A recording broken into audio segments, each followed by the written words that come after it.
Hello friends, काल आपण match बघितली सेकंड T20. भारत डॉमिनेट करून जिंकला ती मॅच. काल जी मॅच बघितली त्याच्यामध्ये मला एक गोष्ट जाणवलं, जी टीम सगळ्यात खराब बॉलिंग करत ती टीम मॅच हरायला, आणि तसंच झालं. न्यूझीलंडची बॉलिंग आपण बघितली. सुरुवात करूया टॉसपासून. टॉस भारताने जिंकला आणि भारत म्हटलं, बाबा न्यूझीलंड तुम्ही या बॅटिंग करायला. न्यूझीलंड बॅटिंग करायला आली. पहिल्या 3 ओव्हरमध्ये समवेअर 43-44 रन होते. हर्षदीपने काल 2 ओव्हरमध्ये, पहिल्या 2 ओव्हरमध्ये 36 रन दिले. मला काल असं वाटलं की यार हर्षदीपचा एक खराब दिवस असेल, बॅड डे असं आपण जेव्हा म्हणतो ते असेल असं मला वाटलं. त्याच्यानंतर हर्षित राणा आला. हर्षित राणाने डिवॉन कॉन्वेला आउट केलं, आणि आउट केल्यावरती ती ओव्हर मेडन गेली. ती ओव्हर मेडन गेली. हर्षित राणाने एक ओव्हर मेडन टाकली. आणि जेव्हा आपण बॉलिंग बघतो हर्षित राणाची, तेव्हा 3 ओव्हरमध्ये 35 रन देऊन 1 विकेट आणि 1 मेडन आहे. म्हणजे 2 ओव्हरमध्ये हर्षित राणाने 35 रन दिली. जे मी आधी म्हणलो, जी टीम खराब बॉलिंग करेल ती हारेल. तसंच काही झालं. हर्षदीपने 4 ओव्हरमध्ये 53 रन दिले. विकेट त्याला भेटले नाही. न्यूझीलंडकडून जसं मी म्हटलं, डिवॉन कॉन्वे आणि टीम सायफर्ट यांनी चांगली स्टार्ट दिली. डिवॉन कॉन्वेला हर्षित राणाने आउट केलं, सायफर्टला वरुण चक्रवर्तीने आउट केलं. रचिंद्र रवींद्र काल चांगला खेळत होता, मला वाटतं फॉर्ममध्ये होता, टचमध्ये होता. पण एक खराब बॉल, मी तर म्हणतो तो खराब बॉल होता जो कुलदीप यादवने त्याला टाकला. सोडला असता तो वाईड होता. तो बॉल तो छेडायला गेला, मारायला गेला आणि आउट झाला. पर्सनली मला काल असं वाटतं न्यूझीलंडची बॅटिंग बघून की त्यांनी ठरवलं होतं 230-235चा टार्गेट भारताला द्यायचा आहे, जे नागपूरमध्ये आपण दिलं होतं. तर त्या हिशोबाने ते खेळत होते.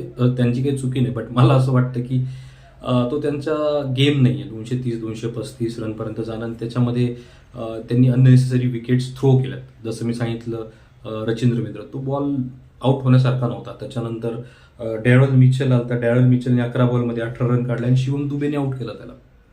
तो जो बॉल होता तो पण मी म्हटलं तो कव्हरवरून किंवा पॉईंटवरून मारू शकत होता डॅरल मिचेल, ज्यांनी वन डे सिरीजमध्ये 200 मारले. तो असा शॉट खेळेल अशी अपेक्षा नव्हती. पण मी म्हटलं ना की काल ते त्यांच्या ॲप्रोचच्या विरुद्ध खेळत होते न्यूझीलंड, आणि तसंच काहीतरी झालं असं मला वाटतं. 230-235 रन काढणारी न्यूझीलंड टीम तर मला वाटत नाही. येस, 200-215, 180 ते 215च्या मध्ये ती टीम आहे. त्यांची बॉलिंग चांगली, पण काल त्यांची बॉलिंगच खराब झाली. बोलूया त्याबद्दल पुढे. तर रचिंद्र रवींद्रने 26 बॉलमध्ये 44 रन काढले. ग्लेन फिलिप्सने 13 बॉलमध्ये 19 रन काढले. कुलदीप यादवने त्याला एक चांगला रॉंग वन फेकला होता. आणि मी तेच म्हटलं, बॉल होता कुठे, ग्लेन फिलिप्स मारायला कुठे गेला, आणि हार्दिक पांड्याने पॉईंटवर त्याची कॅच पकडली. डेरल मिचेल मी म्हटलं आउट झाला. मायकल चॅपमॅन हा एकमेव बॅट्समन होता कालच्या मॅचमध्ये ज्याचं स्ट्राईक रेट 100पेक्षा कमी होता. 13 बॉल खेळून 10 रन काढले, एक सुद्धा चौका नाही. काय म्हणता येईल.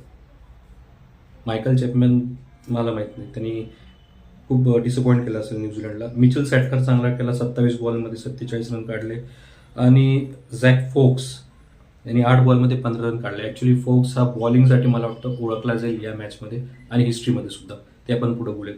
असं न्यूझीलंडने आपल्याला जवळपास 208 रनाचं टार्गेट दिलं. 208 रन चेस करायला आपण आलो. त्याच्यामध्ये संजू सॅमसनवर मला वाटतं आपण जास्त बोलायला पाहिजे. संजू सॅमसन का असं करतोय मला माहीत नाही. त्याला ऑलमोस्ट 2 मॅचेस दिल्या आहेत आपण. दोन्ही मॅचेसमध्ये तो फ्लॉप गेला आहे. आणि संजूबद्दल थोडं जास्त बोलावं लागेल यासाठी, कारण शुभमन गिलला बाजूला ठेवून संजूला आपण टीममध्ये घेतलंय. दोन्ही मॅचला फ्लिक करून आउट झाला. आणि आज तर मला वाटतं ते डिवॉन कॉन्वेने त्याची कॅच सोडली नसती तो 0वरच आउट होत होता. आज रायपूरचं जे ग्राउंड आहे हे तेच ग्राउंड आहे जिथे भारताने 359 रन काढले होते आणि साऊथ आफ्रिकेने ते चेस केले होते. इझिली चेस केले होते. कारण ड्यू येतं, बॉलरसाठी काही हेल्प नाही आहे. बॅटिंग पिच आपण असं म्हणू शकतो त्याला, सपाट पिच किंवा फ्लॅट पिच जे आहे बॅटिंगसाठी बेस्ट, तसं ते पिच होतं. 359 आपण साऊथ आफ्रिकेविरुद्ध काढले होते, पण आपण ती मॅच हरलो होतो काल. त्याचंच एक रिकॅप झालं असं आपण म्हणू शकतो. बॅटिंग फ्रेंडली पिच असून सुद्धा संजू 6 रनवर आउट झाला. त्याच्यात एक 6 दाखवतोय. पण डिवॉन कॉन्वेने त्याची कॅच सोडली होती. ती कॅच पकडली असते तर कदाचित 0वर आउट होता. एक रेअर फेलियर मला वाटतं अभिषेक शर्माचा पहिलाच बॉल आउट झाला, आणि काल तो स्टेप आउट करून मारला नाही. त्याने तो बॉल स्टेप आउट करून नाही खेळला, फ्लिक केला जस्ट, आणि तिकडं मला वाटतं फ्लाईंग लेग, स्क्वेअर लेगवरती, डीप स्क्वेअर लेगवरती कॅच पकडली. तिथंच होता. त्या डिवॉन कॉन्वेने पहिल्या ओव्हरला कॅच सोडली, दुसऱ्या ओव्हरला पकडली, तो बॉल पकडून त्यांनी खिशात टाकला आणि आनंद साजरा केला. तिथे 2 ओव्हरमध्ये 6 रन देऊन मला वाटतं भारत बॅकफुटवर होता. 11 रन होते मला वाटतं. 2 ओव्हरमध्ये 11 रन होते. तिसरी ओव्हर दिली झॅक फोक्सला. त्या ओव्हरमध्ये तिने ऑलमोस्ट 24 रन दिले. मला समजलं नाही आणि मी कॉमेंट्री पण ऐकत होतो.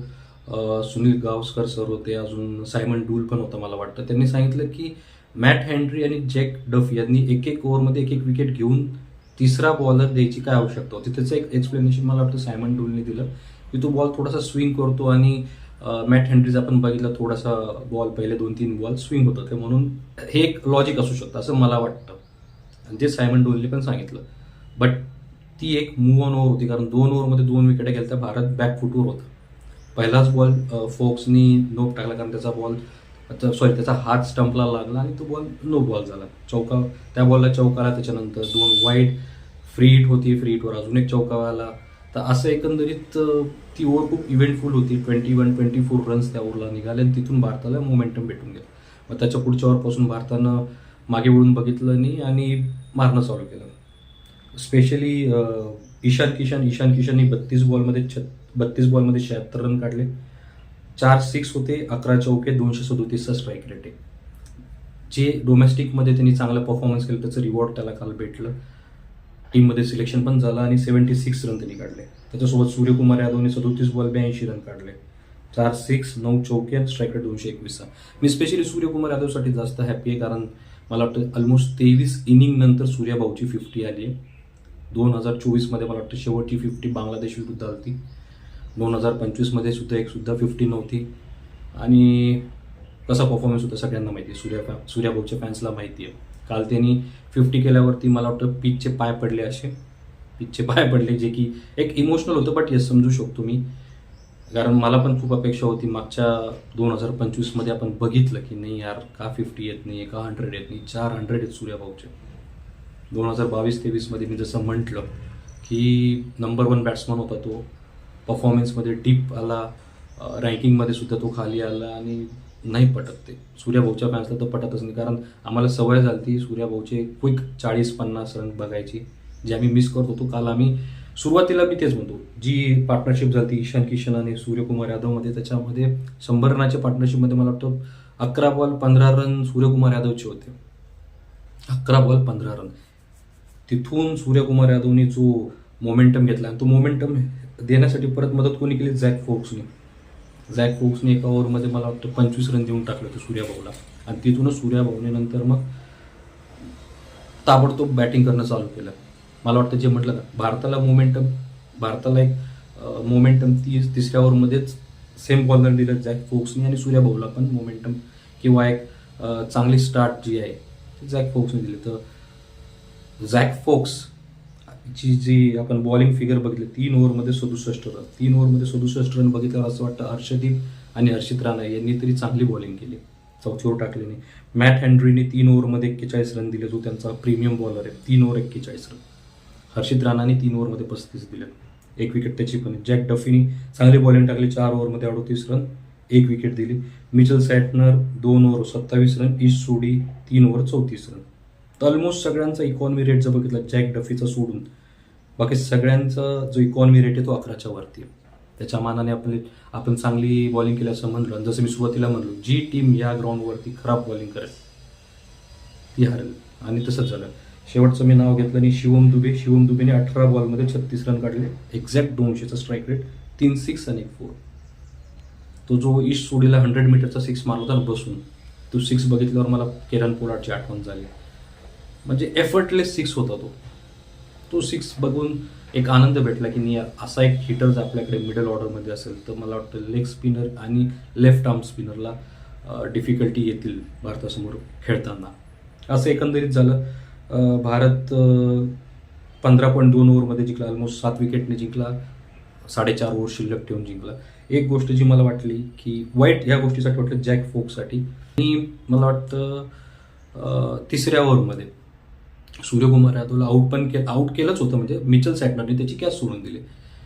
मिचेल सॅटनरने कॅच सोडल्यावरती झॅक फोक्स आणि मिचेल सॅटनरचं ऑलमोस्ट अर्धा ते 1 मिनिटं काहीतरी कन्व्हर्सेशन झालं. ते काय कन्व्हर्सेशन झालं असेल मला माहीत नाही, पण एक हसी मजाक चालू होती. ती हसी मजाक निराशामधून किंवा हताशामधून निर्माण झालेली होती. ती काय अशी नव्हती की खूप आनंद होता. त्यांना माहिती होती मॅच हारली. कदाचित झॅक फोक्स म्हणला असेल, बाबा 1 विकेट मला भेटली असती, ती पण तू भेटून दिली. कदाचित असं काही तू मिचेल सॅटनरला म्हणलं असेल, मला माहीत नाही काय म्हटलं, पण दोघांचा हावभाव बघून मला असंच वाटत होतं. पण असो, सूर्यकुमार यादवसाठी मी हॅपी, ईशान किशनसाठी मी हॅपी. दोघांनी चांगला परफॉर्मन्स केलं. जी एक मोठी गोष्ट मला वाटते ती म्हणजे ड्यू असेल तर तेव्हा बॉलिंग कशी असली पाहिजे याच्यासाठी मला वाटतं स्पेशल ट्रेनिंग दिलं पाहिजे बॉलर्सला. कारण आज आपण एक वेळ असा होता, आपण कमबॅक केलं होतं. मला असं वाटलं की 200च्या आत आपण न्यूझीलंडला थांबवून घेऊ, पण तरी न्यूझीलंडने 208 रन काढले. कारण मला वाटतं हर्षित राणा आणि अर्शदीप सिंग यांनी शेवटच्या ओव्हरमध्ये त्यांची जी एक राहिली होती त्याच्यामध्ये त्यांनी चांगलेच रन कन्सिड केले.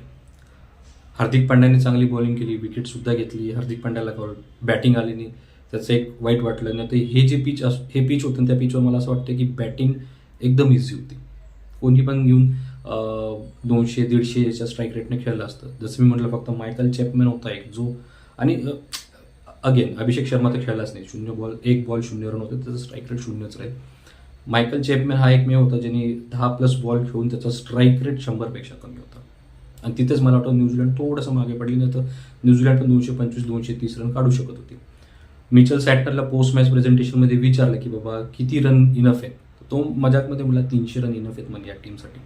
असंच जर परफॉर्मन्स भारताचं चालू राहिलं तर मला वाटतं आपण जो येणारा वर्ल्ड कप तो आरामशीर जिंकू शकतो. 2-3 गोष्टी मला बोलायच्या होत्या, त्या म्हणजे जसप्रीत बुमराह. सोशल मीडियावरती चालू होतं की जसप्रीत बुमराहला खराब फॉर्ममुळे बसवलं आहे किंवा वर्कलोड मॅनेजमेंटमुळे बसवलं आहे. त्याचं एक्सप्लेनेशन काही यूट्यूबर्सनी, काही क्रिकेट रिव्ह्यूज चॅनलवरती बघितलं. त्यांनी सांगितलं की अक्षर पटेल नव्हता तर तुम्हाला एक बॅट्समन पाहिजे होता जो बॉलिंग पण करू आणि तो होता हर्षित राणा येणार असेल तर ऑब्व्हियसली आम्ही जसप्रीत बुमराहला रेस्ट दिलं. हे एक लॉजिक असू शकतं, कारण कुलदीप यादवला पण घेतलं होतं. ती मूव चांगली होती. मला वाटतं हर्षित राणा बॅटिंग पण चांगली करून घेतो. आणि एकंदरीत असं एक्सप्लेनेशन दिलं. क्वेश्चन मार्क 2 आहेत. एक म्हणजे संजू सॅमसन. लोकांचं लगेच चालवून गेलं की संजू स्वतःसोबत जस्टिस करत. मला ही गोष्ट पटली की संजू स्वतःसोबत जस्टिस नाही करत आहे. संजू सॅमसनसाठी मी फक्त एकच ॲडवाईस किंवा एक रिक्वेस्ट आहे, बाबा वेळ देऊन खेळ. राजस्थान रॉयलकडून जेव्हा खेळायचा तेव्हा असं नाही खेळायचं की तू पहिल्या बॉलपासूनच 6 मारायचा. त्याला थोडासा वेळ घ्यावा लागेल.